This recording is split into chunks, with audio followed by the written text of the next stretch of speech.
All right, we live. Make sure we sharing the live. Share the love, share the Like love. Monique say, share the live, share the live, share the Share the live. live, share the You live, share gotta the share it, live. How you man. feel about That's word better of yet? mouth. That's word of mouth. You got to You share watched it. that live? The one from Sunday. Uh-huh. All I right, did. we She live didn't say now. not a word. Wrong. Not a word. All right, make sure we share the live. Anybody? At a certain point in time, the community do got to start supporting the kids. At a certain point in time. It's so nuanced though. Like, and I mean, I guess when we get into the mix, we may talk about that. But there's nuance around the why. I won't use it as an excuse because it's never an excuse. Never too But much. things are different now, community wise, than it used to be. But we're all supposed to be building community back together. So We all don't know how. we do. We was community at one point in time. Right. But we didn't lead any of that. We did. You know, we were guided by our unks and aunties. We're the unks and aunties Yeah, now. if y'all Yeah, can we'll be hear us, having say them something. cookouts and stuff. Comment if you can hear the live. Share the live. Like that. You got any questions for Sheffie? Ask her. Hey everybody. Any questions for Q? Ask her. You know what I'm saying? We got an intro Hey like everyone. No, I don't got no intro. Oh, we yeah, just start yeah. talking. Yeah, Happy we got no Tuesday intro. introduction. Oh, Mike you know might what? I got keep forgetting. I keep forgetting, man. Sheffie never come to the live on time. So she never here on time. But I will say she was the first one here today. So clap it up for her anyway. Let me clap it up for She Sheffie. was. I was here at 7 You o'clock. can't hear the clap, Really? Sheffie. I was. Out there talking, but it's all good. You can't I hear the was talking. claps, but I'm clapping I for you was right here now. at 7. She was here See, on when I have time. a sitter, I can do lots of things. Oh, that's how it be. That's exactly Okay. how it is. That's I had a good. babysitter. Other than that, man, sometimes he goes to bed on time. Other nights it's like, little boy, what are we doing? It's 8:30 and you're looking at me talking about crackers. Toddler. And just as a FY, if anybody don't know, I'm sure they do. If you don't know who we have on today, anytime you watch the live and Q calls somebody with like a wealth of knowledge, this is her right here. I'm gonna put the camera on her and take it off me actually. Put Like on every take it off you. trip. Every This trip. is her. Every trip. Anytime somebody drops like a paragraph that we do put on the screen, because some paragraphs we purposely they don't put on the screen, but if we do put on the screen, it's her. Hello. And yeah, so when Q gets the urge to call someone, 10 times out of 10 is also her. So again, let's clap it up for our guest, Miss Sheffie. Okay. Yes. I ain't know which one to say. A lot of commentary before, so I ain't know what name to say. I ain't want to. You know which one to choose, huh? Me and names I ain't am always the officially greatest. Sheffie Cochran Robinson. Cochran is my maiden name. Robinson is my married name. Well, welcome to the show. Thank you. Thank you for having me. Okay. I appreciate it. I love what you guys do. It's very needed in the community. Just to be able to have conversations in a way that people just understand, comprehend, and are met at their level.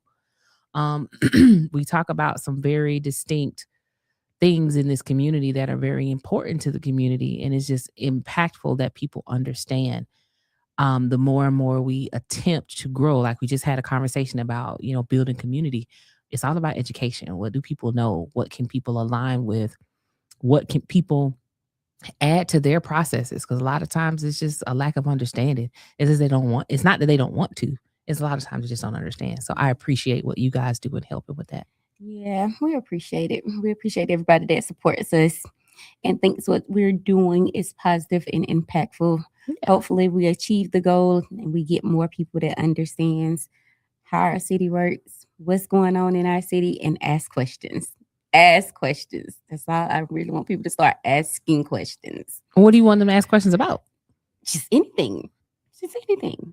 Just anything. They just need to start getting engaged. The question, It could be a bad question. It could be a wrong question. You could not know what you're talking about. But just as soon as somebody starts correcting you or giving you information, then it fills in that, I guess, that emptiness that you're missing. You don't know what to ask yet.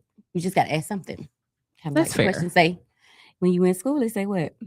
There's no dumb questions. There's no dumb questions. So that's right. You're going to learn something for sure.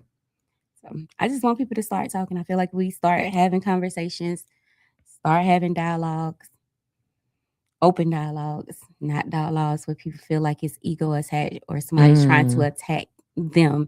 It's just a conversation that's uncomfortable that people do not have on a regular basis. That does not mean hate or attacking somebody or that they dislike that person.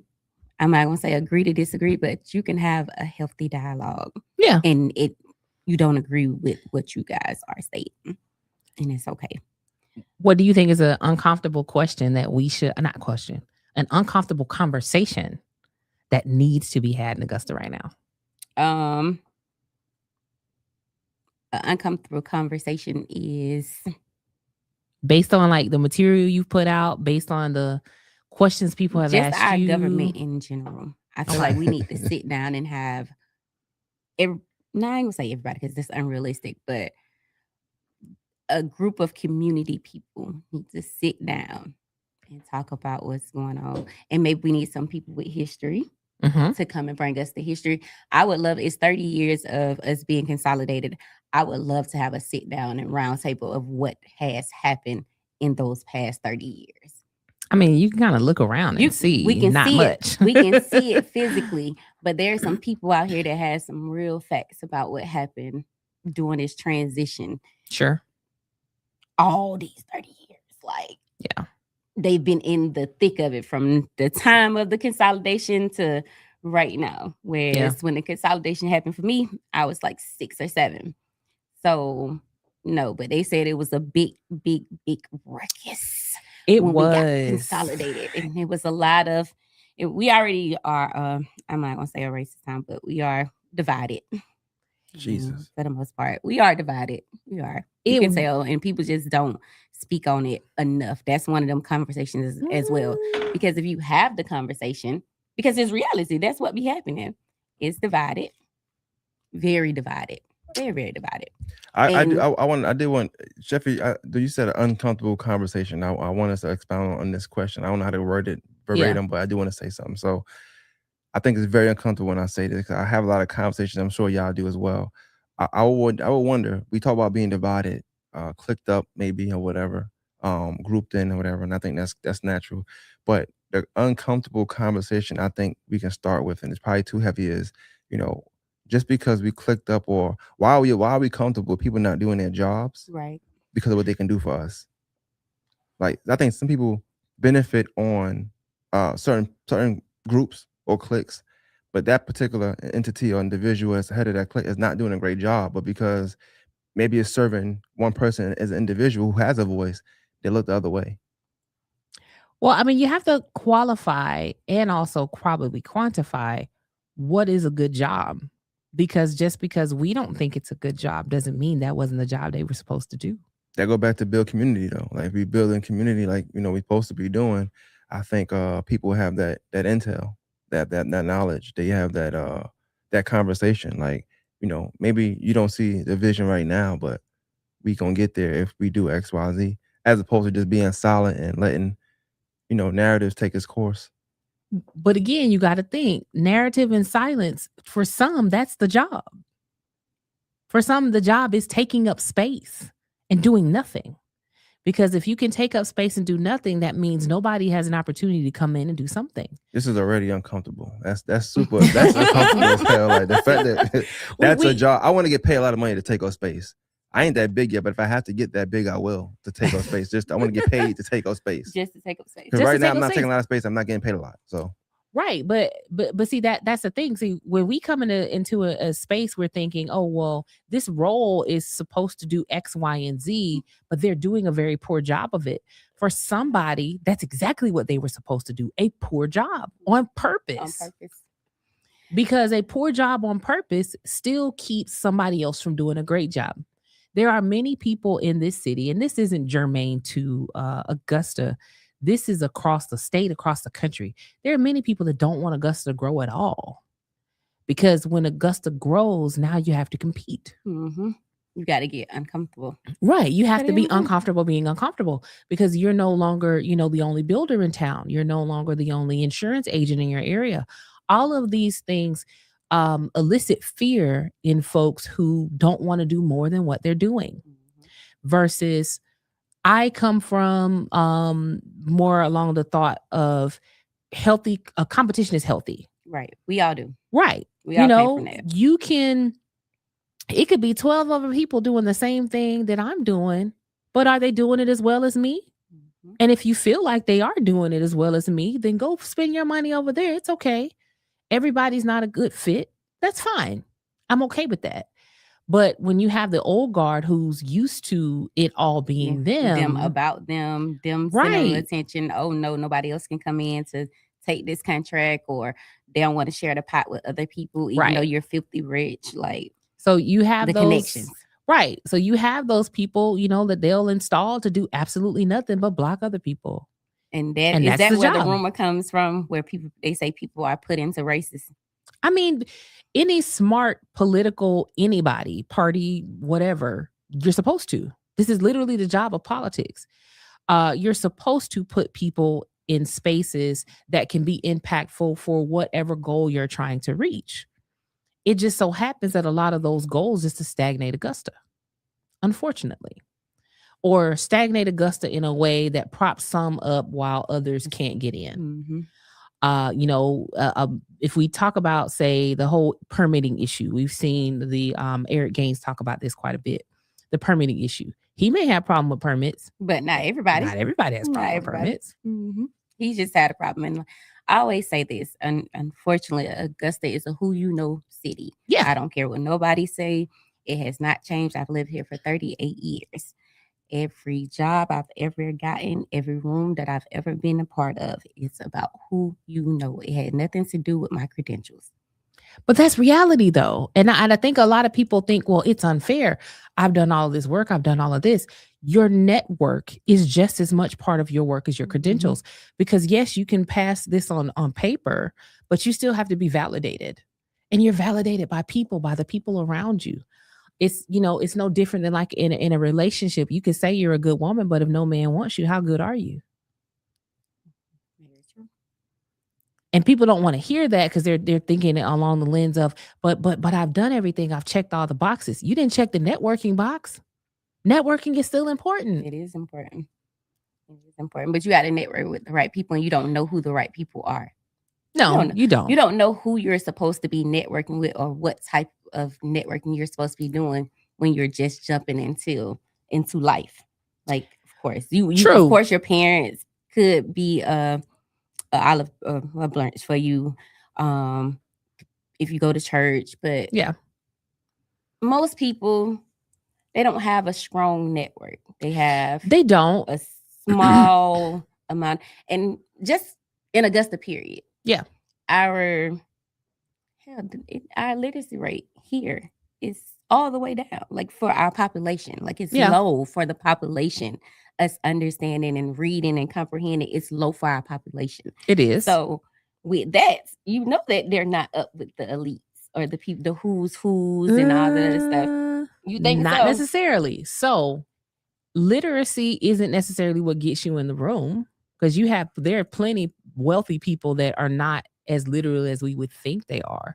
So it's not credential based so much as it's who you're aligned with.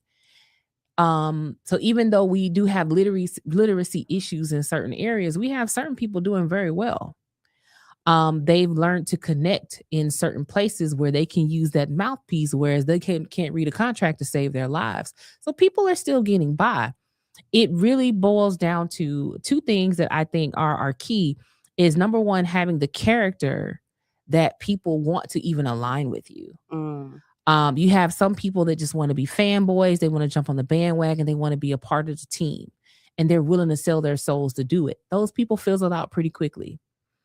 They'll get to a certain point and then they won't go any further. They can't go any further because there are no pieces of their soul left. But when you come into a space, when you have good character, when you have good ideas, when you are attempting to do right by people, but you also know how to play the game, because you gotta know how to play the game. You definitely got to know how to play the game. That's how you get a little bit further. My grandma always say, know the rules of the game and then play the game. It's supposed to be played. You don't even have to know the rules. You don't have. it's because good, everybody it's playing the good- game and playing by them. It's good to know the rules so that you can make your own. There But you you got go. you got to know the rules. You That's part. definitely got to know the rules. Except if you playing Uno, because we make our own out here with Uno. Uno and spade, to be honest. True, Uno very and true. spade. I did want you to kind of talk about just your background a little bit, like Yeah. either educational wise, you're coming up, where you went to school at, after school and college degrees, those kind of things. Talk about that a little bit. Yeah. So born and raised here in Augusta. My first school was Terrace Manor. Went to Immaculate Conception for a little bit, came back to Terrace Manor. Then I got into Davidson. Had never even heard of the school till my grandmother told me I was auditioning in 5th grade.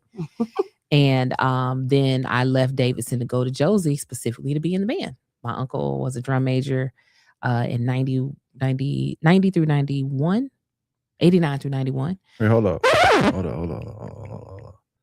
You say you left Davidson? Yeah. To go to Josie? Yep. Just Sure for, did. To be in the band. Just to be in the band. For the Sonic Boom. Absolutely. The Sonic Boom of the South. Yep. Talk about, like, you didn't get in trouble? Like, they didn't say no? You No. You snuck and did it? Or? We were zoned for Josie. I lived in Bellamede at the time, and we were zoned for Josie. Then, and my grandmother, she was like, well, I just put you in this magnet school so you could do this. You want to go down there in the hood? Yes, ma'am. Absolutely. I'm going. You're not stopping me either. And she let me go because she realized how important the arts were to me. And at the time, the Sonic Boom of the South, we were a 200-piece, band at that point. And that was the year the football team went 15-0 to championship my freshman year in high school. So they won a championship that year? Yeah, my freshman year. Okay. Yep. I came in playing clarinet, ended up playing drums because I did learn drums under Mr. Catterjohn, who was just recently at Augusta University. He probably not watching live, but what you did at Davidson though? Like, I was in the band at Davidson as well. I was also in dance. What? I'm sorry. Why y'all had a band if y'all have sports? We had concert band. What does that mean? I'm sorry. I'm not being funny. I don't know what that is. No, we didn't play churches. Concert band is like they played at churches. Like Yo, you gotta chill on Davidson, bro. Concert band is like orchestra, but for band. So we did competitions. We did all county. We did all of the things. We just didn't do like marching band. But we did regular band. I played clarinet and the drums in band at Davidson. I sang in the glee club. I sang in the choir, and I was in dance. What is the glee club? Choir. That's it? It's just church songs? No, it's just regular. So no, we didn't do church songs. So people, she can't see. I'm being super serious. I know he's laughing, but it's more like the High School Musical. Really? Like Disney? Yeah. Like Disney? Yeah, that's what we did. Glee Club. We did song and dance and all that stuff. So, but ain't Glee a movie or a show? Yeah, and it's a Glee Club. It's about a choir. When the show came out? I don't know. I have no clue because I've never watched the show. Because I lived it. I need to watch the show. I'm about to say the show. It might have been after y'all. No. Glee Club is a type of choir. Ah, okay. So it's nationwide. That's just a thing. Okay. Because I've sang in the choir since I was 4 years old. So I thought it was solely from the show. So no, people say the Glee Club, no. it's not to do with the show that's on TV. It's actually a thing. Yes. And y'all just sing and act. Yeah. Like musicals. Yeah. Okay. Yep, we did. I took Miss Kitty Lamb. She was my teacher. We did, just regular vocal training. We did some operatic things. So you could sing? I can. Okay. And no, I'm not singing today. No, I wasn't gonna ask you yet. I'll wait till you get warmed up. When vocals warm up, you need some water. Yeah, I've sang soprano for well over 20 years in gospel choirs. You took it all the way. Yeah. I've been on albums. I've done a lot. Background. Oh, that's good. Clapping up for her again. Opportunities that Davidson afforded. I mean, yeah, because vocal production and training was actually a fun. Band did a lot there under Mr. Catterjohn, and really honed in some of my skills as a percussionist. My wrists are trash now, but I enjoyed my time as a percussionist. And one of these days, I can still do it. I still practice. But yeah, Davidson had laid a great foundation for some of the arts things that I did, and even just how I learned. And I didn't realize it then, and definitely didn't realize it probably until my 30s or so. How kind of having that background in a very structured educational environment, and then going to Josie was very beneficial. Because it allowed me to bring certain things to the school that weren't there before. Like my junior year with Dr. Moore, we started the Eagle Etiquette Society, where we were teaching hood kids how to do the foxtrot and waltz and all those types of things, introducing them to concepts like debutantes and just the hoity-toity things that most people are like, oh, that's white people stuff. It was just introducing people to different cultural aspects. What fork do you eat with? We did all that in my junior year. We had a whole person come in and teach us etiquette. How to eat? Yeah. Mm-hmm. Yep. It was very fun to do that. So I'm thankful for my years. A lot of people are like, well, do you have any regrets of leaving Davidson, versus graduating from Josie? Not a one. Not a one. I enjoyed my time. I like that. Still friends with everybody I went to Davidson with. And then I have my Josie family too. So it was a great opportunity for me to see things in a world where at the time, because we're talking about the 90s. So you're talking about a lot of kids that were raised by their grandparents. I was raised by my grandmother. You had a lot of families that came from folks where their parents were strung out. You had a lot of that going on in the 90s, coming off the crack epidemic. But then you had this place where, you could come and be supported. Josie has always been that, where the kids who people counted out could come and be supported. Talk about that if you don't mind a little bit, like just your time at Josie, that era. How was school? Oh man, how was the principals back then? Just talk about that a little bit. 90s Josie was probably the funnest it has ever been in the last 30 years. Oh, come on. Come on now. Come on. No, I'm serious. I'm very serious. Because you got to think back in the 90s. Man, you went to Josie too. Yeah, and it was fun when I went. I don't know. It must have been super duper crazy. Oh yeah, fun in the 90s. Oh yeah, it was in the 90s. I'm not taking anything away from the years that came after that, but those years were the years before we had a lot of the digital pieces that took away from kind of community and just people interacting with each other. We didn't have any of that in the 90s. I graduated in 99. I got my cell phone March of 1999. Nobody had cell phones. And even then we had regular phones that you just dial and we didn't have text messaging. So the opportunity for community was much more immense then versus past that. You got more digital communication and things. But we had really impactful instructors. Miss Carlisle, or Miss Hurt, as some folks know her, greatest math teacher ever. One of our chemistry teacher, Mr. Black. She black? Yeah, lady? She is. Yeah. Mhm. I told her. She taught me. Nah, she taught me. I ain't teach her. She taught me. Mr. Sutton, God bless the dead. Mr. Sutton, best chemistry teacher ever. And he talked like Ben Stein. And I would always be bad. I was always bad at his class. He was like, "SHEFFIE, I'm gonna tell your mother," because he literally lived right up the street from the house. And he would come knock on the door and tell my grandmama too. But those are the type of teachers we had. We had teachers that would literally show up to your house and talk to your parents like, she talking in my class. Coach Rouse lived up the street from me too. So anytime they had problems with me, Reverend Rouse, can I talk to you about SHEFFIE? Because I was a problem child. I was. But it was just me. I had to talk. Why you the problem child? I had to talk. I had something to say. And I wanted to be heard. And as a young person, when you're navigating your educational spaces and in your mind, you're like, okay, I feel like this isn't a room I should be in because I kind of know more than the people in here. you don't know how to turn that off. It just becomes you and your ego. And now you in here being a problem child for nothing.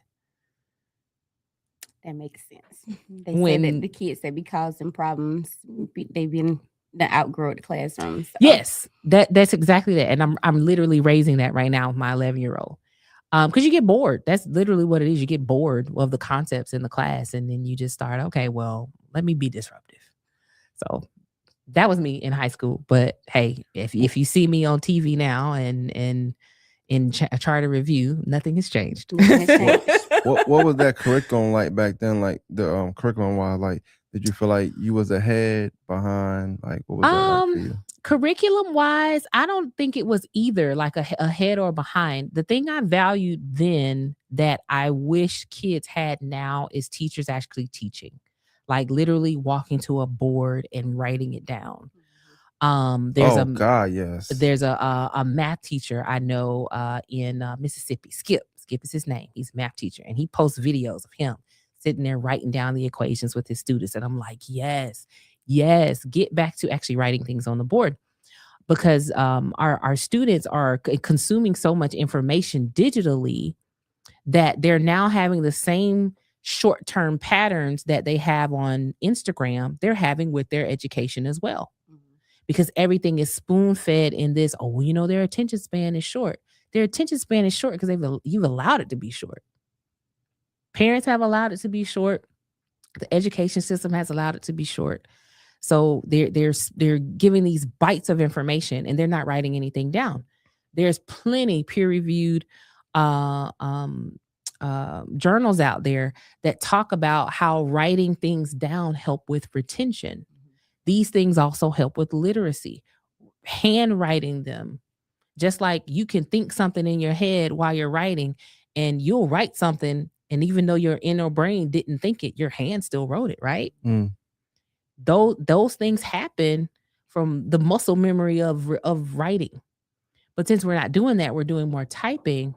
Typing, of course, is faster. The content is given to them faster, so they don't have the attention span to sit and read a book. So, now that we're talking about that, yeah, I told you that I bombed my endorsement. You did? Yeah. So, one of the questions they asked me was about the curriculum.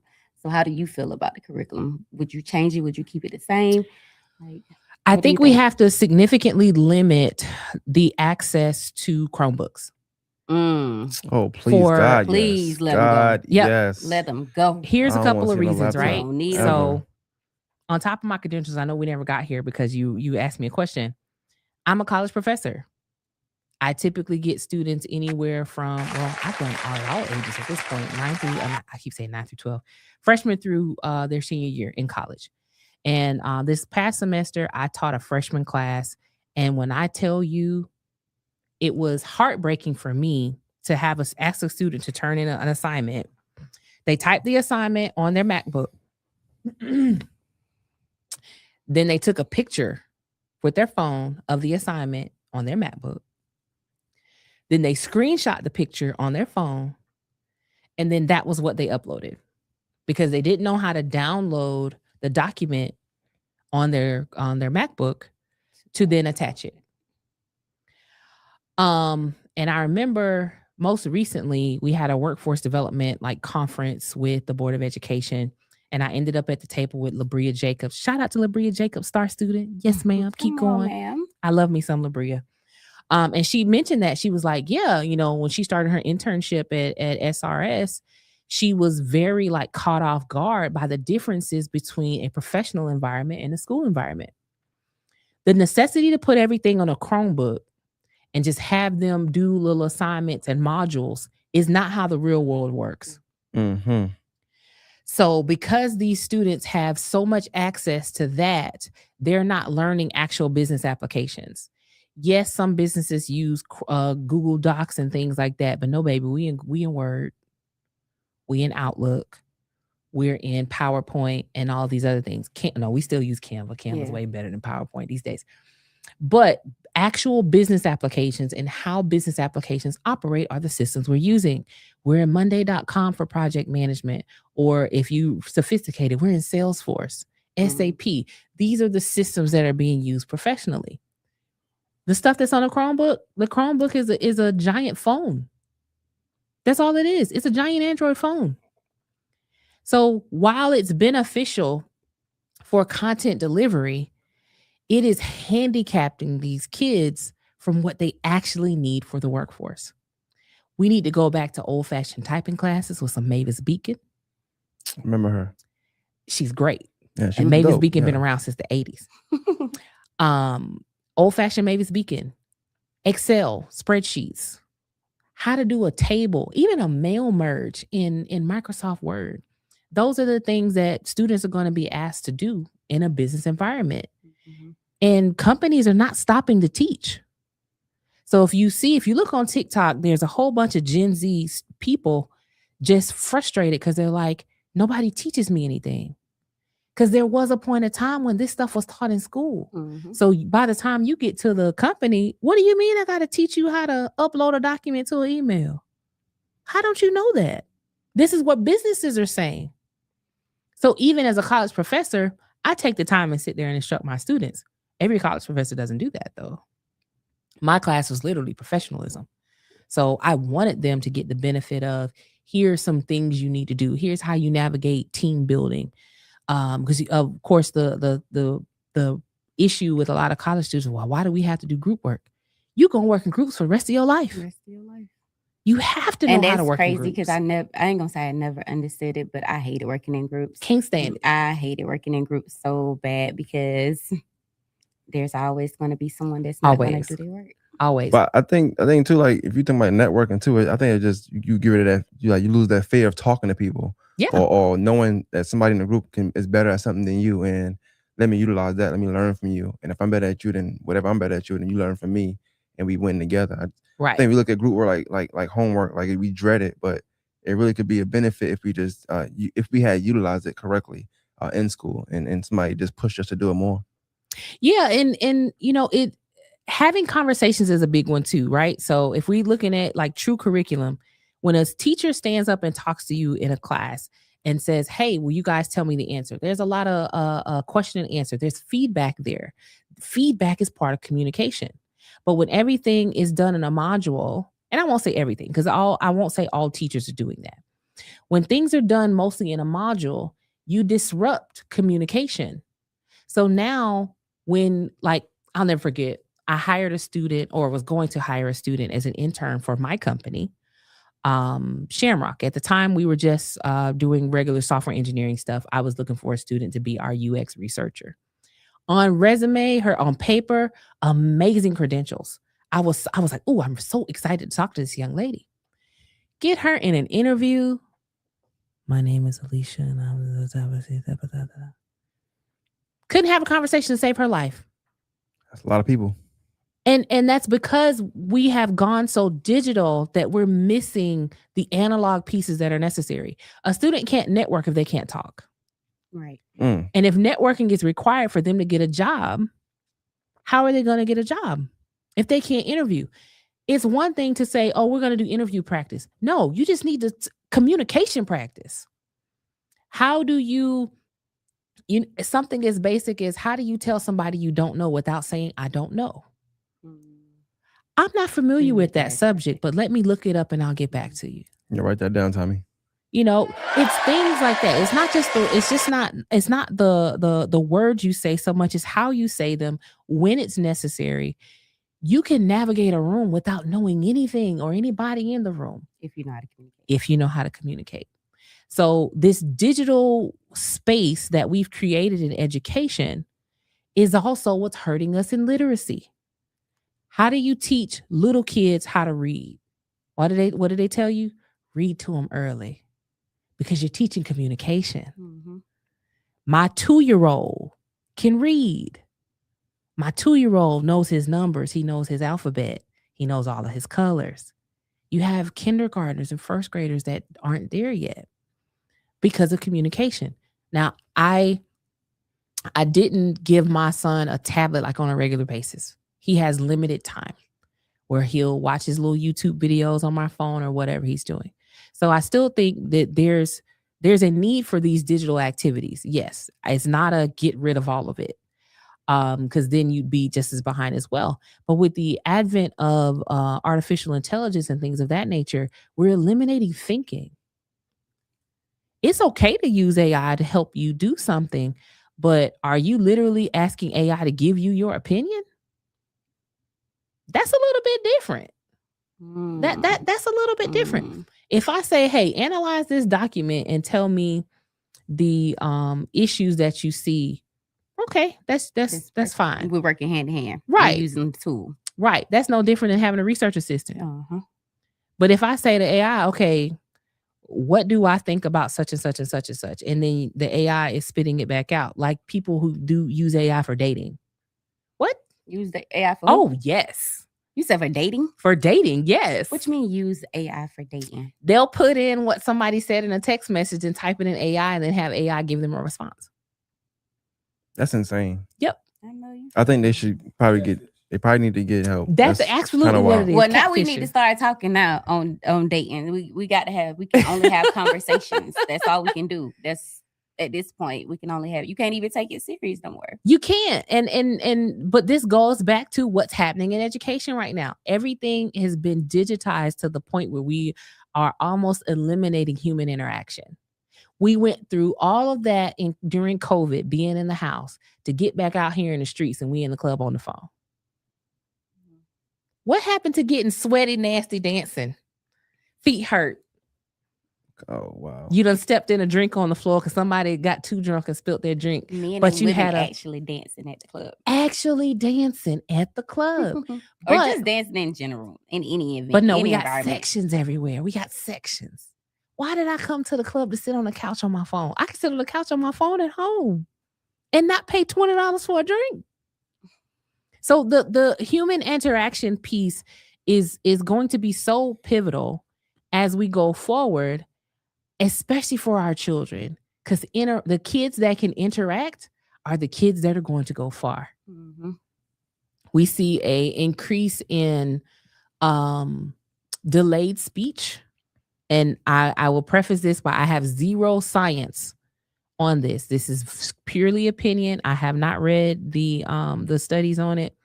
But at the same time, I'm looking at if there is a speech delay,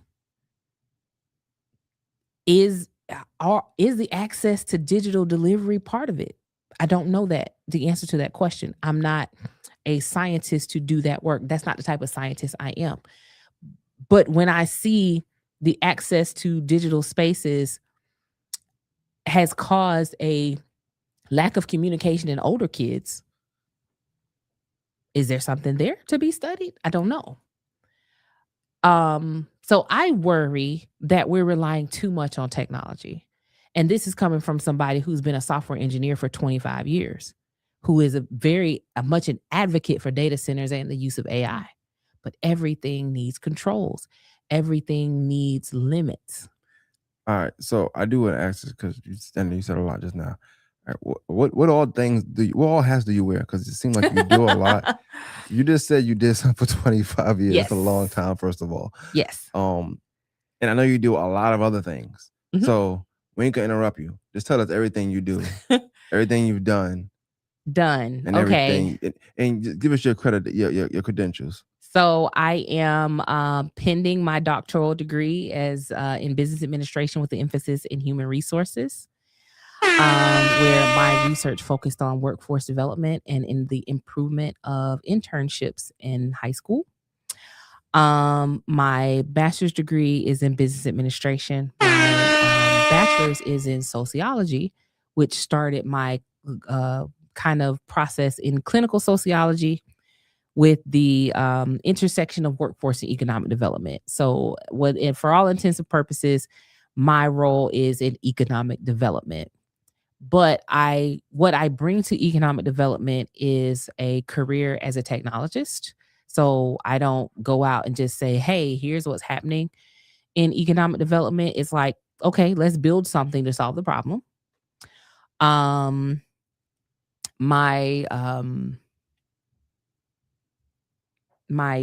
career in politics is fairly new.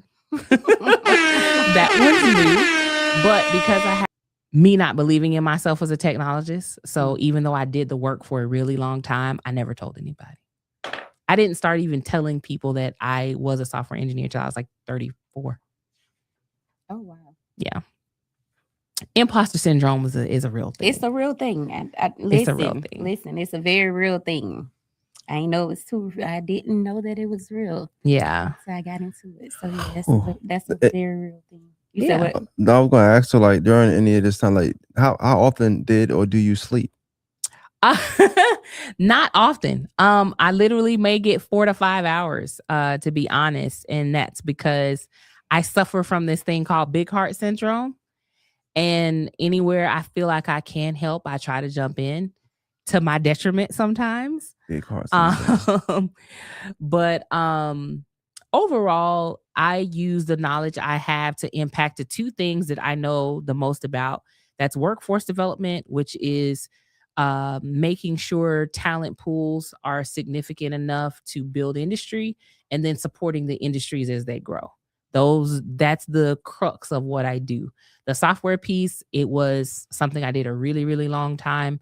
And then I got my degree during COVID. And then it was like, okay, here I can write code for any and everybody's website, but what am I actually doing? What is my actual impact? Right. It was at that point when I finished my degree, my bachelor's in sociology, that I focused my impact on social impact aspects that help workforce and economic development. And I have built my career around that since. Oh, that's what's up. That's dope. Mhm. That's dope. I want to read the comment real quick. It says, hell, half these parents can't read or comprehend. We've got damn near 2 generations raised under No Child Left Behind who are now having kids of their own. So how are we expecting these new kids to magically be better? Nobody cares, nobody tries, and the cycle keeps repeating. Do y'all feel like the No Child Left Behind Act was a detriment to society? Absolutely. Absolutely. It's 100%. But knowing that, okay, so knowing that, right, Mhm. with the results, right? We see the results. Yeah. You see the results. No change. Nobody comes together and say, look, this is not what we thought this is going to do. And we need to go back and change it or shift. I'm going to put my sociology hat on for a second, right? Uh-oh. Social media has done more damage to society than we give it credit. And it's because there is this aspect of almost trauma bonding between folks who are wrong, but because other people say they're right, they think they're right. So if we analyze the No Child Left Behind process, what achievement turned into is a participation trophy. So now the participation trophy kids are adults, and they're still expecting participation trophies. It shows up in how they work. It shows up in how they interact with people. It shows up in how they interact online. And because all the participation trophy kids are now online together, they're rallying around the notion to still continue with participation trophies. Nobody, well, I'll say nobody. That would be incorrect. I don't like talking in absolutes. Some people are not willing to actually try to get the results they're looking for. When we know people that look like us have to try twice as hard anyway. And therein lies where a lot of the jealousy may come in. I remember watching a video recently where it was a couple who was upset that a Black family moved into their neighborhood. And the guy was like, well, why are you upset? Well, they drive a nicer car than us. How can they afford that? That was literally the problem. They were upset that the other family had a nicer vehicle than them, when they didn't conceptualize that maybe they had more achievements because they had done more. They had done more work. The thought of doing more work to achieve more is being lost. If you fail, you fail.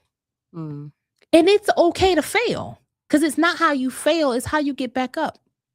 But we've made it not okay to fail.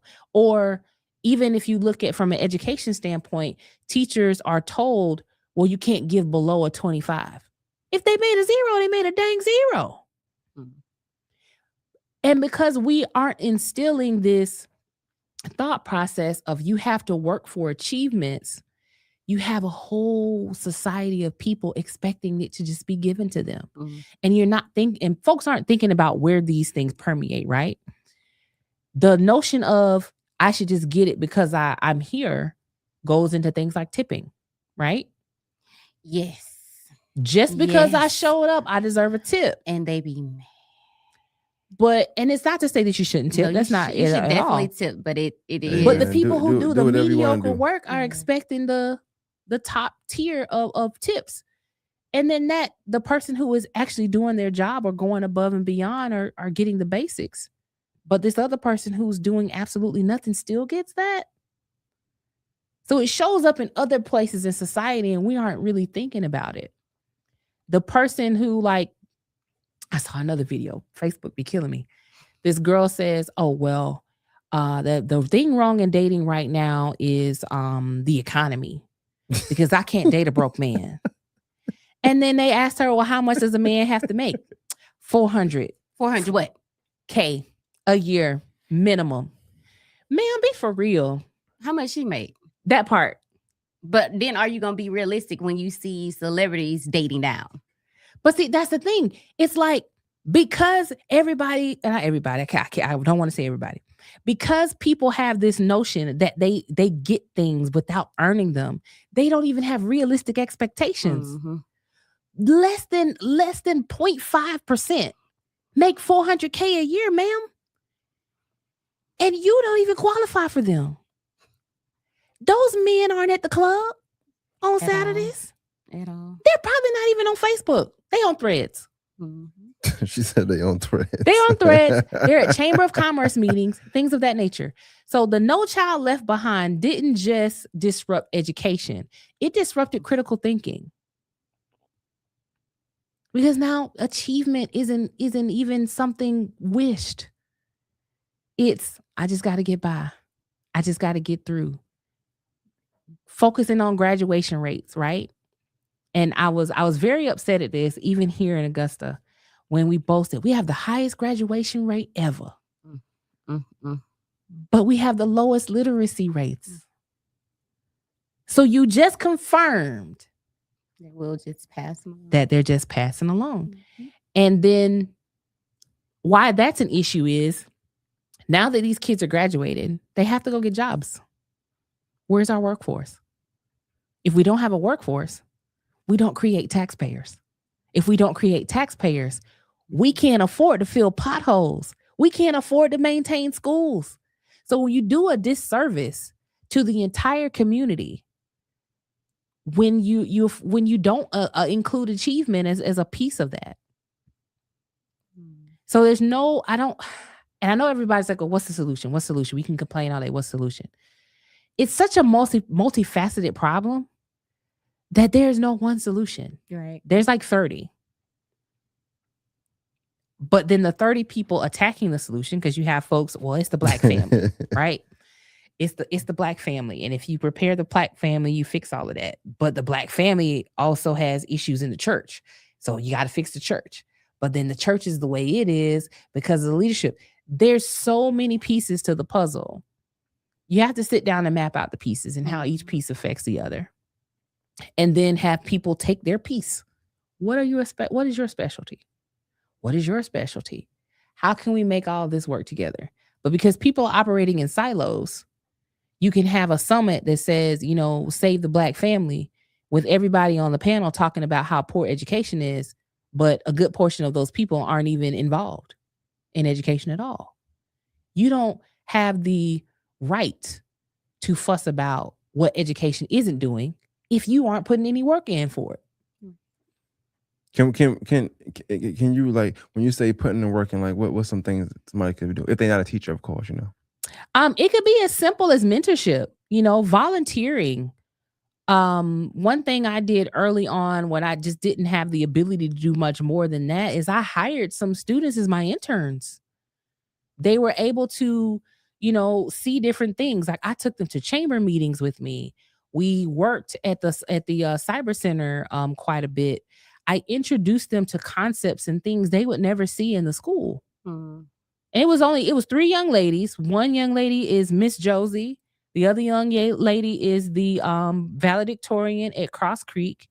And the other young lady is very high ranking at Josie as well. So those opportunities just alone, they got to meet people, very powerful people in the city, just in alignment. Mm-hmm. It could be as simple as that. Take a kid to to the courthouse one day and show them what it looks like. I always said, like, who's gonna bring us up? Like, who's gonna bring us up? Who's gonna help us? Each one teach one. That one experience. I hope all three of those ladies look back on it and do it again for somebody behind them. So I'm very. I hate when folks have so much to say negative about the school system when you don't even know these kids. You don't know that a lot of these kids, they haven't seen their parents in weeks, but they're showing up to school every day. They're at school in pajamas because nobody is there to do the laundry. So, I mean, yeah, we got to pick our battles on a couple of things. Or they say, well, these kids weren't in school at all because they couldn't get there because the bus was 2 hours late and mama's already at work. I'm fortunate for my child when that has happened. Either his dad could go pick him up, or God forbid that particular day I was working in town versus being at my my actual job at Georgia Southern, and I was able to take my kid. But what about the dozens of kids who don't have that? So everybody loves being critical of education, but they're not thinking about the whole child. Mm-hmm. I like what you said about I know it's kind of back to building community though, but like being able to do something. So like if you take 2 kids, 3 kids, and investing your time, volunteering your time, and just reaching out and touching those lives as well. I think then it's I'm saying then I think then you kind of earn your stake in having quote unquote opinion on the school system and what's being done and what's not being done. I did want to read some of these questions real quick. Let me put the camera on cue since she's looking at the camera. Yep, sure will. This generation of today. Put it on the screen. Yeah, I can see it. Do not teach work ethic or reality. Social media. Social media has been the demise. So what? It's not showing up in the little thing at the bottom. Oh, right there. You can see it now. Social media has been a demise of social skills as a whole. Facts. We grew up during a time where it took a village to raise a family, and that no longer exists. Absolutely. It take a village to raise the family. But here's the thing that's crazy about that, right? We were raised by the village. Why aren't we the village? It's our time to show up. It's our time. We're the aunties and uncles right now. We're the leaders now. We are. And we're not taking responsibility. We're waiting on somebody else to do it for us. And there's no amount of blaming the economy and all of these other things that are going to take that. Yes, the world, there's a lot going on in the world right now. There is. But there's always been a lot going on in the world. Especially if you're a millennial, even an elder millennial. Baby, we sat through Challenger in kindergarten. Like, I mean, we've seen tragedy our whole lives. And I know that probably stresses us out as well. But we're the solution. We're the problem right now, and we're the solution. It's a big comment I'm reading. It says people without wealth or power don't have the luxury of time. The average person is living day to day, hour to hour, while the people making the rules have all the time in the world. These systems were designed to fail us, especially Black and brown communities. And by the time we realize what's happening, we're already knee deep fighting against a current that was built to pull us under. And that's not wrong, right? Because I mean, I'm a single parent myself. I'm not a single parent. I'm a single parent, not a single parent. And I respect the difference between the two. Because I have the ability to do certain things because my kids' dads, they both are very active. And I know every mother doesn't have that. So time is not the same for everybody. We have the same amount of hours in a day, but we don't all have the same time. Totally get that. But I remember a study done very recently in one of my sociology books, and it talked about the power of the candy lady. The candy lady stabilized the community. She was the place that kids could go for a nice drink, a bag of chips, your little frozen little Kool-Aid cups and all of that. The candy lady was the cornerstone of communities. She didn't have a whole lot of time. She didn't have a whole lot of money or anything, but with the little she had, she stabilized the community. So for the people that don't have time, I get it. But in the little time you have, what could you do? Because nobody's like making time. I'm about to say that could be that too. I definitely think sometimes it's not that she, like you said, I think she's right, but I definitely think a lot of times too, more times than not, is highly time management issues. So, and I'm not, aloof about time not necessarily being able. I'm not aloof about the ability to making time also being a mental health thing. Right. Because sometimes that moment you have to relax is like, baby, I don't want to deal with none of this. But with the time, to make change, right? You need to make change. You have to sacrifice something, even if it's an hour a month. You got to sacrifice something. And I do agree because I live it that you do need in order for you to grow, even with your kids, even with you working full time, even with you working 2 jobs. That little time, work on your craft. And that little time is therapeutic, man. Do something that's going to enhance you because you don't want to be stuck in this bubble that you hate. So eventually you're going to have to sacrifice something to grow. Yeah. So I do. And I agree with her 100% because I used to say that all the time with having 3 kids and being a single mom, working 2 jobs, going to school and all that other stuff until you make what you're trying to accomplish a priority. Yeah. Pick what you are trying to accomplish and make it your priority. So if that means that you got to read 30 minutes out of the day in the tub or whatever to the nature, you just got to do that. Like you have to invest in you in order for you to get better because those who did achieve wealth also sacrifice. Yeah. I think it kind of go back to what SHEFFIE was saying with the No Child Left Behind Act. I'm not blaming it, but like it was it was no more goal setting. It's like I'm just gonna show up. And then whatever happened, right? But I do think when you're trying to gain achievement and you're actually doing the little detail things, the little things that catapult you ahead of the others, I think that helps. And you realize that when you get older, people that would like that, they kind of live a different lifestyle as well too. So. Oh yeah, God yeah. Just what the person just said there, we got too comfortable. Being uncomfortable is how you grow. Like literally. I'll give a great example of this. So the highest weight I've ever been is 350 pounds. I was swole, swole. Jesus. I am 101 pounds down. Congratulations. Clap it up for you. Thank you. You can't skip over that. Clap that up. Smile. Yeah, there we go. Smile. And the way I did it was being uncomfortable with fasting, intermittent fasting. And people are like, well, aren't you hungry during the day? Starving, baby. Starving. But I've had to change out these clothes.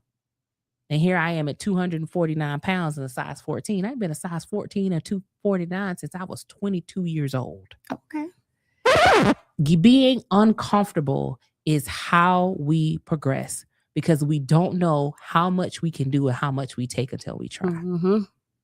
Yep. But we've gotten comfortable. Education has gotten comfortable with the Chromebooks. The kids have gotten comfortable with the worksheets and the modules. They've gotten comfortable. And people are like, well, we have this high absenteeism right now because kids are bored. Mm-hmm. They don't want to address that at all. Like kids are bored. Kids are bored. My kid, but the boredness didn't just start today. Computers and all that. It's just like you said. I was in class. I used to always hate that they paid attention more to the troublemakers than they did to the people who actually came to school to learn. Because you couldn't just do something with them, but it's neither here nor there. But you pay attention to the troublemakers because they get your attention. Yeah, but I mean, we spending 45 minutes on talking to the troublemaker, and you still gonna quiz me on Friday. This is fair. Yeah. You still think we still got to have class. You're right. And every day we go through this same routine. And normally it is an everyday same routine, same person. Are we going to sit them outside? Okay, well, now all of our attention is on this person sitting outside the classroom or sitting up there by your desk because they're still acting the same exact way. Nothing changed with them being in a different environment. But it's partly because they're bored. Right. So my 11-year-old was the kid that's up there Go by home. the teacher. Go home. But they can't send them home because of the money that's attached to sending kids home. So I mean, it's not even that though. Send them home. Here's a thought process on that. I'll never forget this. My 11-year-old, I got a call from the principal that day. And she said, so, we're going to put him in school, for this and that. And I'm like, what did he do? Well, he hit a kid and then turned around and said, so I'm suspended now? He knew. These kids know. They want to go home. So sending them home isn't the answer. Yes, sir. In-school suspension. Bring back in-school suspension. Or detention. Detention too. I'm fine with all of that. I'm cool with all of them. As long as they're removed completely out of the class. You can't remove them though. They still gotta learn. They need to be in school, but they're stopping. We're already in a complex environment. We're already in a classroom with 20 plus kids with everybody having a learning. I ain't gonna say no disability, but everybody learns differently on a different level. Some of us are here, some of them still here, and it's only one teacher trying to teach everybody. So then that means there's a classroom size issue. That is a classroom size issue, but it's also a troublemaker issue too. And the troublemaker could, because even for the ones that would not participate or they're lagging a little bit, they would still pay attention if we didn't have the troublemaker. But we have the troublemaker, so we got to pay attention to the troublemaker all the time. So I think that because the troublemaker is entertaining. It is, because I was that kid. The teacher has to have good classroom management skills. Yeah, talk about it. And you got to also think now, we have a lot of non-traditional teachers these days. So you got to think about how teachers become teachers, right? The whole notion of uncertified teachers doesn't mean they don't know their subject matter, doesn't mean they are inept in what they're doing. In a lot of cases, though, it means they're learning how to teach. And how to teach classroom management is one of those things. You have, just like you have people in just regular management of adults that you can get over on. It's the same principle. You have those kids that know those teachers that they can do certain things with. I remember when I was really, when I worked with the band a lot more than I do now, this was prior me having my toddler, there were certain things those kids didn't do when I came around.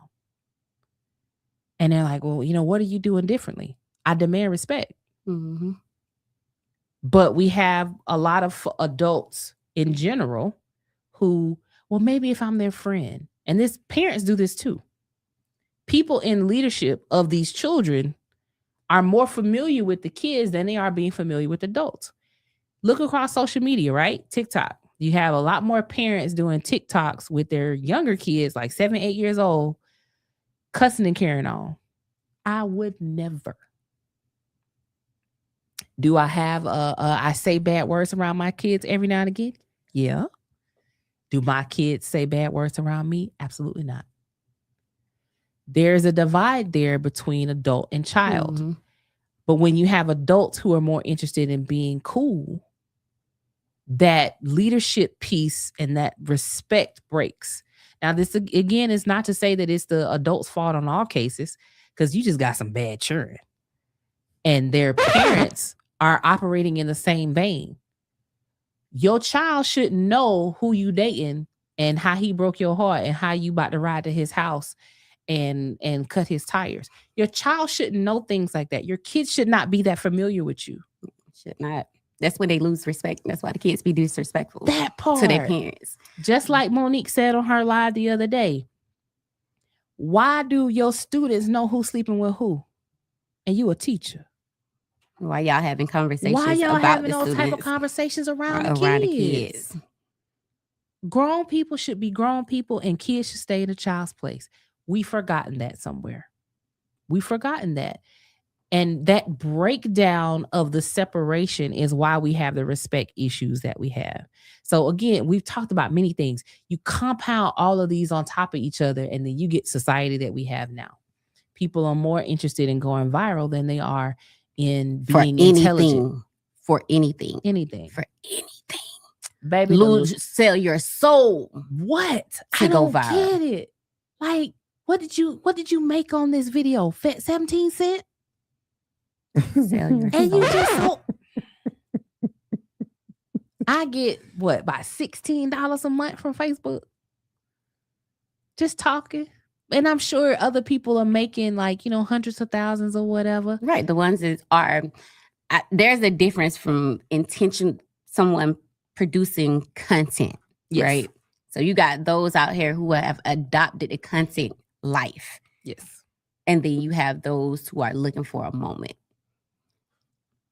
It's a lot of people that's looking for a moment, and they would do anything. Like, I want to know who their mamas and daddies are. Did you not get hugged or something? Like, I feel for those people. I watched a girl play with a vibrator on live last night. Yo, what's up with you? What you watching? I'm dead serious. No, it was on Facebook. Why'd you say it like so calm? Wait, what we doing? Because that's how calm it was. It was like 140,000 people on it, watching it. It ended up scrolling on my timeline, and it was just, you didn't see it. You just seen the thing, just the handle itself. But that's what I'm saying. Sell your soul. Yeah. Sell your soul for anything, just to go viral. And maybe that's, what I'm saying, that's your money or whatever to nature. So she's like, okay, I need to make some money real fast. Was she Chinese? But you're not making, huh? Was she Chinese? No, she was black. She was black. Wow. She was a black girl. She was black. And this is why I said social media has been the demise of society. Mm-hmm. I've favored Threads most recently because it seems the most organic in just communication. Mm-hmm. Don't speak too soon. I know, it's like that right? Because they just started until they find a way. Every time one seemed like is decent. Because Facebook like that for a little while. Facebook was okay. Twitter was wild. Facebook was like that when you had to be a college student. And that was wild. It's just wild all around the board, man. TikTok, Facebook, Twitter. I don't care where you at. It's crazy everywhere. But the digital space that was intended to connected us in the most egregious of ways. It connected us for us to compete in ways we didn't earn. Mm-hmm. I saw a video the other day on Facebook where this guy was talking about this woman who is on TikTok. Every day she comes on TikTok, can you guys give us money to pay our bills? And she says she's disabled. So when people ask her disability, she's like, I have allergies. And the guy's like, wait, what? Achoo. I'm sorry. Yo, cash up one of the messages. But her thing is she's 100% disabled and her brother can't work. So they literally spend every day, a couple of times a day, making content to ask for people to give them money. And he's like, why can't you just get a job?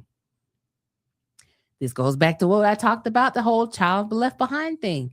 Achievement is no longer part of the human process.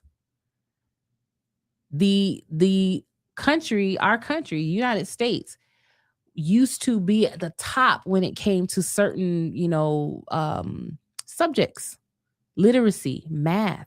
We were at the top in the world for these things in the 60s and 70s. Now we're at the bottom of all of it.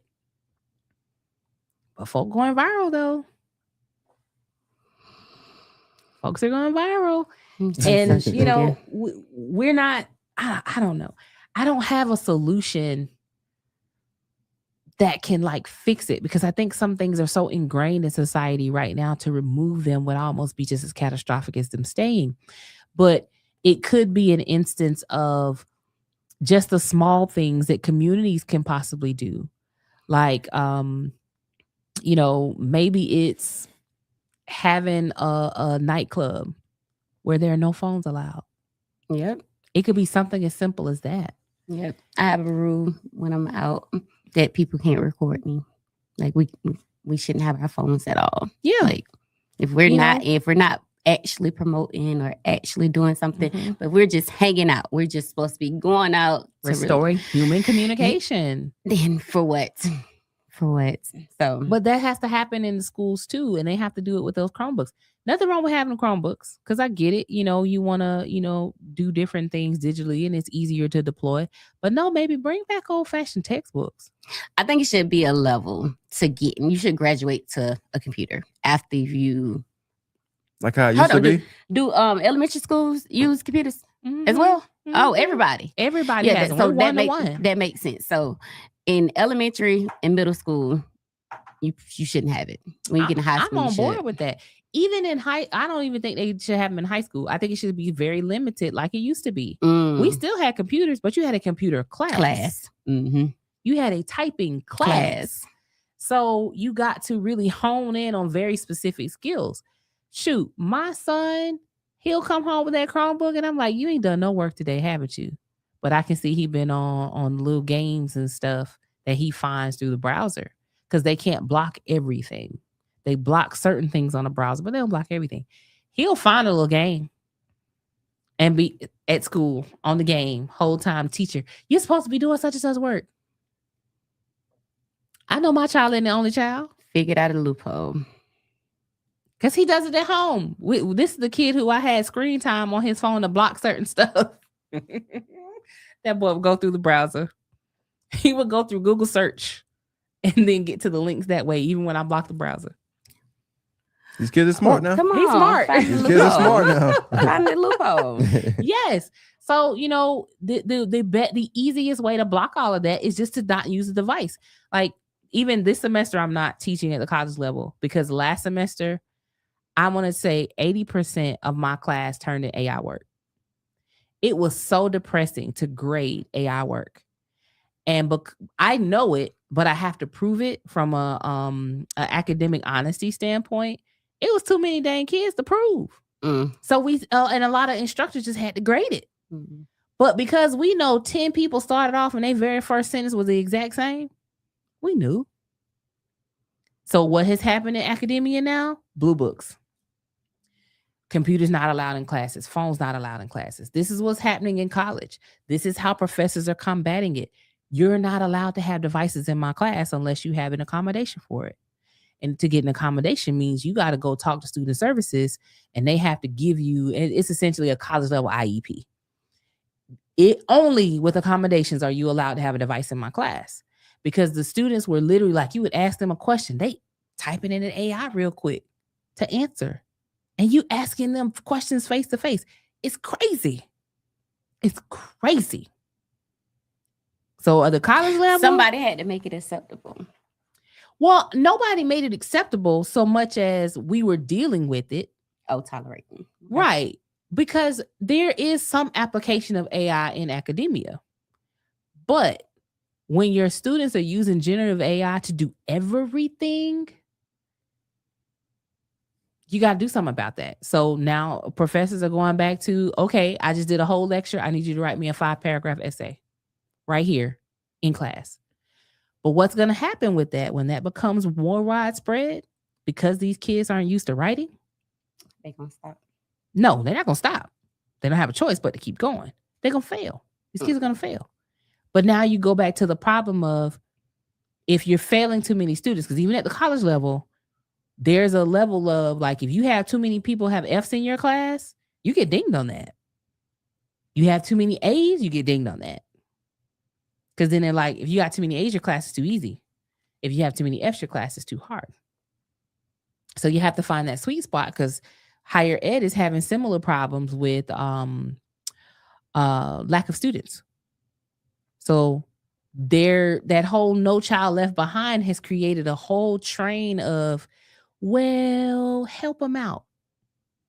Versus college used to be, you failed. You failed. And that was it. Listen, I had an English class that was a time writing. I hate time writing. When I say I hate time writing, but it was essential to pass her class. When did I tell you I failed that joint twice? Yes, Lord. Twice. Maybe that was me. I dropped out of Augusta State because of it. Because of the class. I bet I had that lady too for 1102. Yes. I bet I had her. Yes, because of her. I'm like, no. She was tough. She was tough. No, ma'am. But I say that's not how my brain works.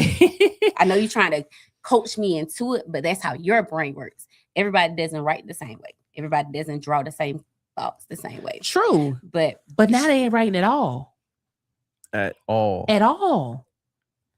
So we're gonna send vowels and sounds and the top 10% of our classes to college, and they're gonna have to handwrite all their work. Are they ready for that? Or did we do them a disservice by not preparing them for what the real world is going to expect? Yeah, we definitely did disservice. My daughter would graduate as salutatorian, and when she went to Wingate, it was night and day, and I hated that because I knew that Richmond County, the I ain't gonna say the school system itself, but I know she wasn't adequately prepared.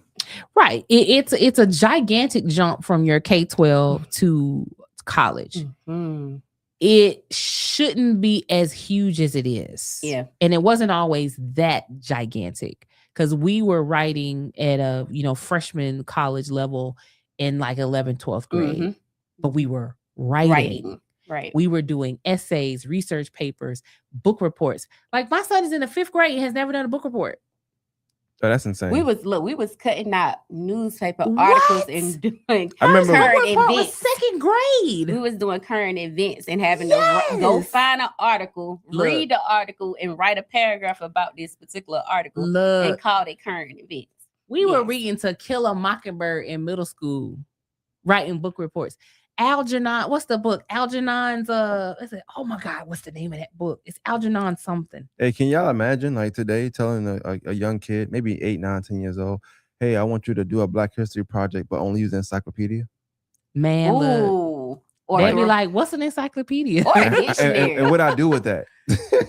how I find somebody that's not Mother King. They wanted Joan Carsonet because he looked up a word in a dictionary. Oh, you lame because you had to look up a word. Yo, that's crazy. That's what you're supposed to do. You had to write what the word was, a noun, look, an adjective, an adverb. You needed to know this. My 22-year-old and my 20-year-old, we would make them read. And anytime you found a word in there that you didn't know, go get the dictionary. And it wasn't a look it up dictionary online. It was a paper dictionary. Yep. Merriam-Webster, pull it out. And it's the big one with the little tabs on it. Go look the word up. Yeah, and I think that's why my daughter survived. Like, public school wasn't her only tool.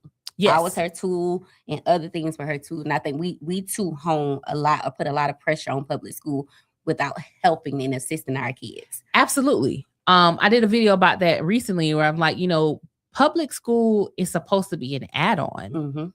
It's not supposed to be a replacement for you teaching your kid the basics. Mm-hmm. Yeah. Your kid should come in knowing how to read, barring any type of learning disability or any other neurospicy things. Right.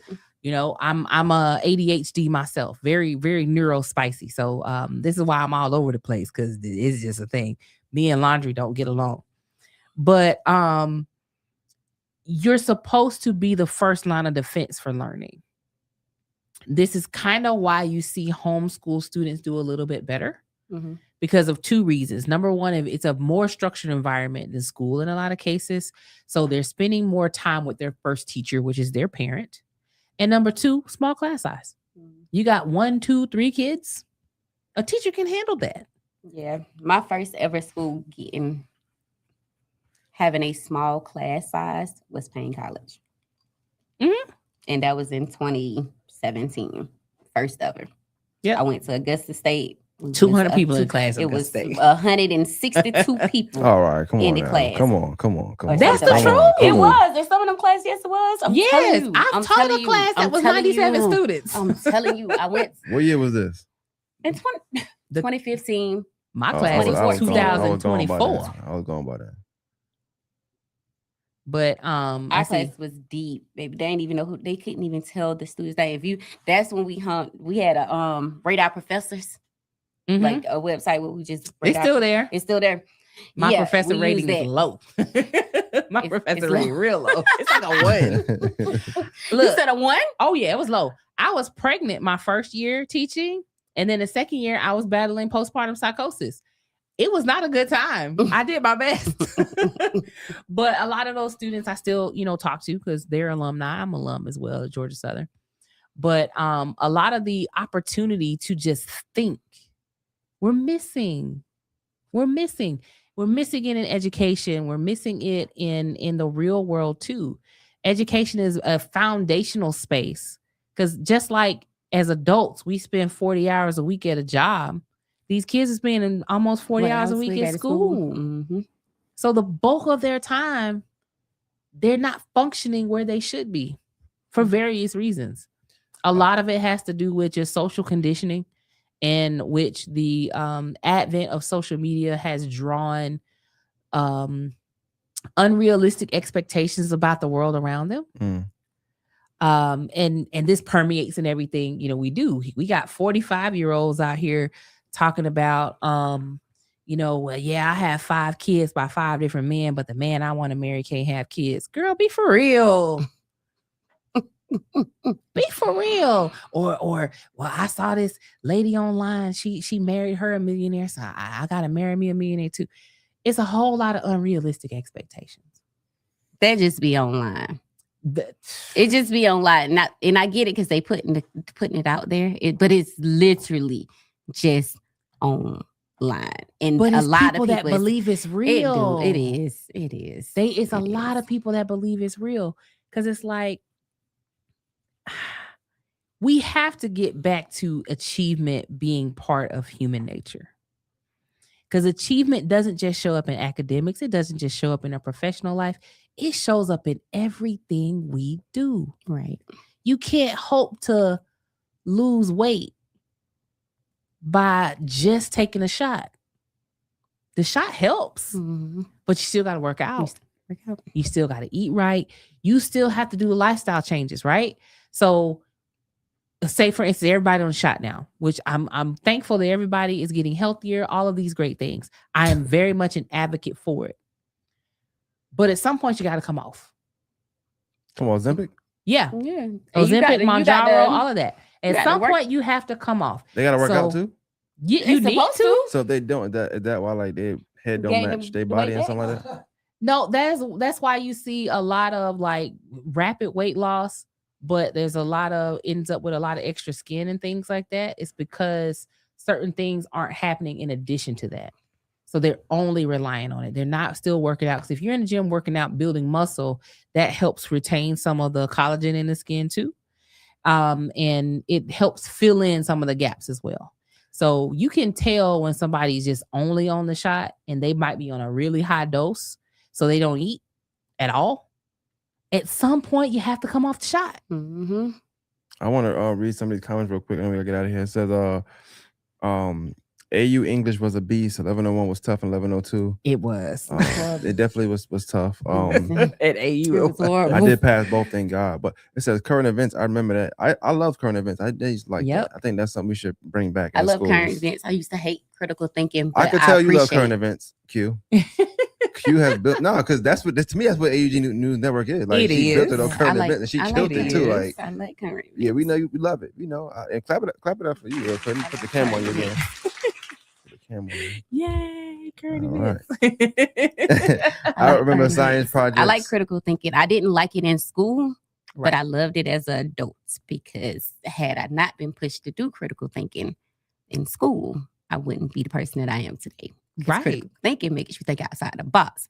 You got to figure out a solution, and it's not no right or wrong answer. It's just a strategy. So I like critical thinking. It says, I remember science projects, and you had to have a board with the thesis statement, hypothesis. You don't see it anymore. I enjoy projects. I think that's also they have brought that back. A lot more schools do science projects. I think that's a good way to actually engage with your kid as well. And then he said, rate my professor got me through AU, which I think if you had a bad rate, I wasn't taking your class. You had to put in the work. You got to. Shortcuts don't last long. And then he said, Ozempic kills the muscle if you're not working out while using it. I want to say this is E. If you don't know, I did a podcast with him as well. He's a bodybuilder. He wasn't as big when I was at AU with him. He was normal like me. He is humongous now, like Arnold Schwarzenegger. So can he put his hands in his pockets? I don't know if he could. Can he touch his toes? I don't want to know if he could do that. Can he touch his toes? Okay. All right. He gonna answer. No, I'm not gonna answer that question. Yeah, all of the Mounjaro, Zepbound, all of those things, because it focuses on the GLP-1 focuses on like your hunger receptors and kind of takes that away. There's also this metallic taste that comes along with it. It kind of tricks your brain to not eat, but at some point you have to come off of it. You have to. I was thankful in that before I went on it, I had already dropped like 70 pounds. So I knew, my diet had already changed. I have a gluten-free diet anyway. And doing the shot kind of helped me with intermittent fasting. But I came off of it recently, gained 10 pounds, like almost 2 weeks afterward. But because I had already made the changes, it was like, okay, I got to lock in because I was eating sweets and stuff that I normally wouldn't eat anyway. But for all things, we can use temporary things to help us along. But until we make the lifestyle changes, nothing sticks. Mm-hmm. So at some point, you gotta come off of like the people on TikTok begging for money. At some point, that's gonna run out.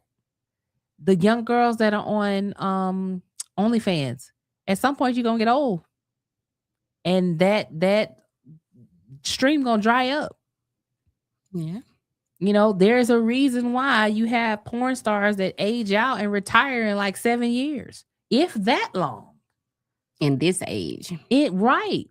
So, and I remember this lady, she talked about her OnlyFans when she first got started. She said at first it was just, dressing scantily and things like that. But she says over time, her people wanted her to do more and more things. And she got to a point where she was uncomfortable doing some of the things they asked her. And it's like, when you do this, it's ante up. Mm-hmm. Like you gotta keep increasing what you're doing. So yeah, actual achievement has to come back to human nature. Not just let me do this little bit to get by just for now. Not the moments. Mm-hmm. We've gone from living for our future to living for the moment. Mm-hmm. You can have moments in your future, but the moment should be what you're building for. There's no reason why a young lady who is saying, well, I want to grow up to be a middle school teacher, right? I want to grow up to be a teacher. But your students know your OnlyFans. That moment is going to cost you your career. Mm-hmm. And I don't think we spend enough time thinking about the decisions that we make in a day for that moment that is going to cost us our lives. It's no different than our Justin impacted folks who made a temporary decision based on temporary feelings that now have permanent effects on their lives. Mm-hmm.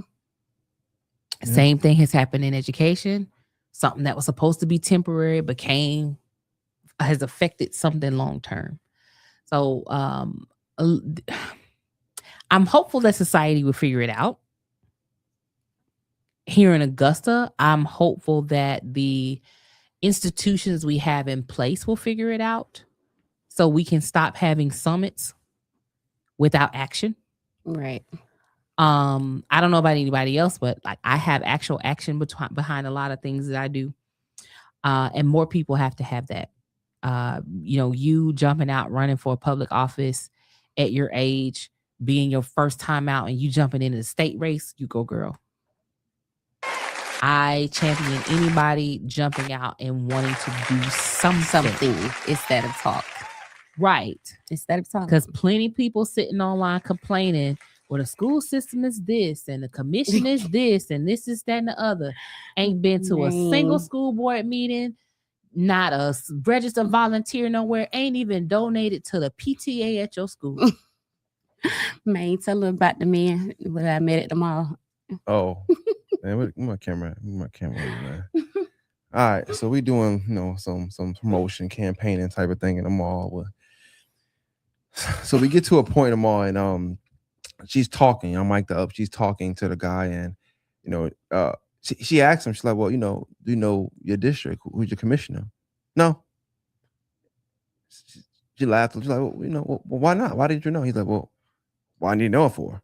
Right? This is his idea. This is his attitude.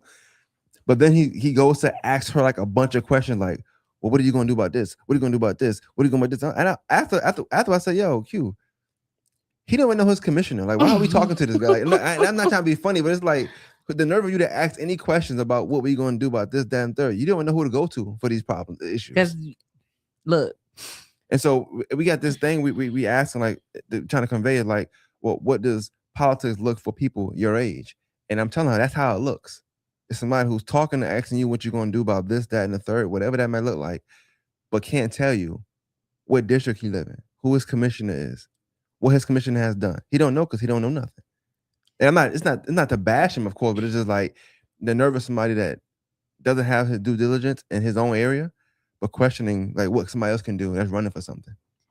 I mean, that thought process, I think, for a lot of people comes from them wanting to be informed, but refusing to be informed at the same time. Because I guarantee you, a lot of the questions he was asking is not even in the purview of what a state representative would do.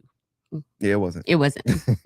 but we informed him though. We didn't like bash. It just was this conversation we had afterwards. We never like discredit somebody in a No, I talked to him in the middle of the day. Like, what are you gonna do with property taxes? That's not controlled at the state. Because it's not. But they were trying to kick it to the mall. But a lot of people are upset about that. Well, my property taxes are so high and such and such and such and such. Okay, your school board millage rate is about 18%. And I can't remember exactly what the city's millage rate is, but I know it is not as high as the school board. Your rate is controlled here. So I use that as a moment of education. I understand your concerns, but those things aren't handled at this level. But I can tell you who can handle them for you. What district you live in? Oh, you don't know what district you live in? Let me show you how to look that up. We did. Then we tried. Maine gave me his phone with it already in. He was like, I don't want to put my address in there. He got warrants. Well, we told him how to do it afterwards, but it was just an interesting conversation. That man he got was warrants. Extremely fluent with the things that he was saying. Like he hadn't thought about it. He hadn't set in his heart. But it's just like, you got to do something. Like if you're dissatisfied with something at a point, being dissatisfied with something, you have to step into it to change it or attempt to change it. I probably would have asked the first question of, are you a registered voter? Because we got a lot of people complaining but aren't registered voters. Or just don't know if they registered, but which probably means they're not. If they don't know they're not registered, they're not registered. Yeah. And they don't even care. Because you got people who register because there's a drive or something and maybe they were giving away a free chicken plate and they went and registered to vote and have never voted or haven't voted for the last 6-7 years. But then people, they want to purge the black vote. They're purging people who don't vote. Pretty much. What can you do about that? Other than educate the people if they want to be educated. But then this goes back to, we removed achievement from the human experience. So people aren't even thinking they need to care. Yeah. Well, SHEFFIE, I got only 2 questions before we get out of there. I know we gotta go. Yeah. The first one is, you can answer this back to back, it's fine. I know you say you was quote unquote new in politics, which I think is insane because you know too much, but that's another story. What are if you have any future goals you're willing to share with politics, 1, and then 2, why don't you have a podcast? Okay, you got that voice for it. With politics, I'll be honest, it was something I planned to wait until my 50s to do. Because I never wanted to go into politics stating what I could do without having the credential to do it. And I don't necessarily mean credential as in my education so much as I meant I would like to be seen for my work before I tell you I can do it. I like that. If you've seen me in the community doing different things, then you can see, okay, she's been out here doing the work the whole time. I would rather be elected because I have done the work than be elected just because I got to preach to you and got the money. That part too. Money is important, right? Absolutely. Money is absolutely important, but I get that. You do need to be well known in your community and get elected off of being well known and showing up in spaces that add value to the community. And then you don't have to spend as much money. And then you don't have to spend as much money because, baby, we did not know that it costs so much to run a campaign, but it does. It costs a lot of money to run a campaign, especially in a city that has a very, very low turnout when it comes to voting or participating in voting. So they don't even know half of the elections be happening in our city. This is true. And, this is part of like either our Republican Party as well as our Democratic Party being very active in these races to help with voter registration and just voter knowledge. The League of Women Voters does a really good job of getting certain information out. They're doing a series right now of what questions voters should ask. So, things like that are really important. And I'm glad to see those type of conversations happening across the city. So I had an intent to get into politics, but never this early, never this soon. It was a conversation with I literally had a conversation over lunch, and somebody was like, but you're needed now. And then I just prayed about it, and then I jumped out there in the race. But I jumped out early on purpose because I wanted to get a vantage point of how the community was receptive.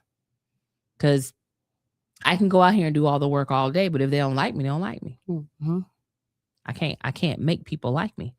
Everybody has their opinions, and that's fine. I would never I would always champion people to vote with their voices. Then the other that I got to talking to people who have already done it. Like, I didn't just jump in and say I can do this, so much as it's like, let me talk to people who are already doing it. So I reached out to current folks who are running for school board or have run for school board or on the school board, just to get feedback, just to get instruction. I lean on my elders, people who have come before me. Those types of things are very important to me. My grandmother's gone, and I don't have a relationship with either of my parents. So it was very important to me to lean on people who had been there. No, it doesn't mean I necessarily agree with everything they've done, so much as I need to understand what I don't understand, and I don't know what I don't know. Mm-hmm. So that's kind of how I kind of jumped out there, and then Jordan put me on Charter Review, and then it was like, oh wait, I got a front row seat to this thing. Mm-hmm. And that's when I really realized how the decisions of the commission have negatively impacted the school system. Not to say that it's just all the commission's fault, but the lack of cohesion between the two units is hurting each other. Mm-hmm. Because if the commission is voting to get rid of neighborhoods and not build neighborhoods with families, then that impacts the school system and their ability to receive taxes. Then the school system gets a decrease in their rating, which means now you don't get families moving here because of a decreased rating in the school system. So it becomes this cycle of both entities kind of hurting each other. So that's why I stepped out of the race, because I felt like I would be more impactful sitting in between the two and trying to liaison as much as possible with some of the ideas I have that could make it work. And then still leaning on the people who are sitting commissioners, past commissioners, sitting trustees, and past trustees to provide some additional insight and historical knowledge that may, maybe I have rose-colored glasses about something. Help me understand so that I can help make the right decisions when I put something forward. So that's how the politics thing started. It was very much about, I'm going to wait till I know more. And then somebody's like, you know more now. Jump out there. That's the imposter syndrome. Yes, very much imposter syndrome. Very, very, very much so. Even now, I defend for my doctoral degree in 7 days. And in my head, I feel like I'm going to fail. Even though I spent the last 3 years writing this paper, this 109-page manuscript, and the last 6 years doing the research, I still think I'm going to fail. Even though I know I'm not, but I still think I am, So the imposter syndrome is very real. The second question you had, what was the second question? Remind me the second question. I was just saying, when you're dropping your podcast. Oh, podcast. So I started one a while ago called Let's Unpack That. And it was very much taking a sociological look at a lot of things happening in society. It's on YouTube, and I just didn't continue. I forget why I didn't continue. Actually, it was getting into political stuff. Well, how does it feel today? Like, you talking to us today, how has it felt sitting there talking and, It feels really natural, but yeah, I do feel all over the place. But that was the goal for today. Definitely. If we had like a topic that, because I used to do a podcast with a couple of friends of mine. It was called The Best Conversation. And we used to do our live on Wednesdays. Oh, that's what's up. Mm-hmm. Bring it back. We talked about, right. Well, they're all busy now. We all have slightly different jobs and things, so we don't have the time we used to. And everybody got an hour to spare. That's crazy. No, they don't. Week? Like, together, because we have one in the military, one's in Atlanta, and then I'm here, which we were all different places anyway. But we just all got really busy with we ran that podcast. It was like almost 2 years.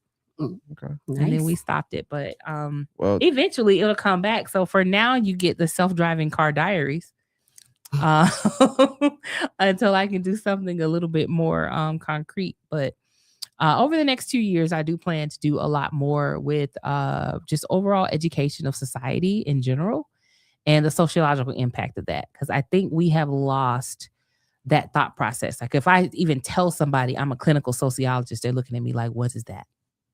What is a clinical sociologist? A lot of people don't even know what a sociologist is. So, they know what a psychologist is. Of course. Sociologist, like, when that? We look at society as a whole and systems that affect people. And then in clinical sociology, we actually create systems and processes to solve those problems. So good information. Well, tell everybody where they can find you at. Let's see. By email, hello@SHEFFIERobinson.com. And on socials, I'm either Sheffie Robinson or Sheffie Cochran Robinson. So I'm out there and I'm always willing to talk to folks. Folks reach out to me all the time. I'm not giving my phone number because y'all not got to blow up my phone. I'm ADHD and I'm an elder millennial. We do not like talking on the phone that much. But we'll do email and we'll do a messenger all day. Mm-hmm. I agree. But yeah. Well, we appreciate you coming on today and sitting down, chatting with Sheffie. How y'all like that? How you like that, man? I loved it. Loved it. I loved it. We'll have to have like an actual subject one day because I felt them numbers going up. But it's like, dang, y'all don't want to listen to me. We got like 18. We will. I think the goal is just was initially to stay consistent, to show people who's behind the page, to show that there isn't any ill intent behind the page being created. So us getting on camera is part of that, bringing community. You get to see who's actually behind the page because there's a lot of pages that's out here that you have no clue who's behind. Man, look. Or that page is owned by other pages that own other pages that own other pages. Right. So, a lot of that. But as we pivot into a new season, it's time to turn it up. It's time to. I see it. Like, I love the space. I love the space. I love the studio. I love what you guys are doing. Grassroots things are very pivotal and important to Augusta, I think, because it gives people an opportunity to see you don't have to have everything to have something. Mm-hmm. You started with just Facebook page, making posts, and bam, you out here doing it now. Like, we out here. And it's only been like a year. It ain't even been a year yet. See how much can be accomplished if you just start. Yeah, just start. Just take the leap. Yep. Just take the leap. And that goes with it's gonna be uncomfortable every single day, every hour, every minute. I think that's the one thing that people won't let settle in, because every single day I say I'm gonna drop out this race. Man, it's so uncomfortable. You know how many times I done quit trying to review? It's so uncomfortable. This is the most uncomfortable aspect of my life. But with growth comes some comfortability. So I'm cool with it. I'm cool with it. But every day, every single day. If you didn't feel uncomfortable, then you know you're not doing the right thing. If you go into something feeling like you know everything, you're doing it for the wrong reason. It's being uncomfortable that keeps you human. Yeah. Humility. Yep. I agree. Well, that's our time. What time is it? It's 9:45. Yeah. That's our time tonight. Thanks everybody for joining us tonight. We will see y'all next Tuesday. Bye. Look, that could be a clip. Bye. Yep.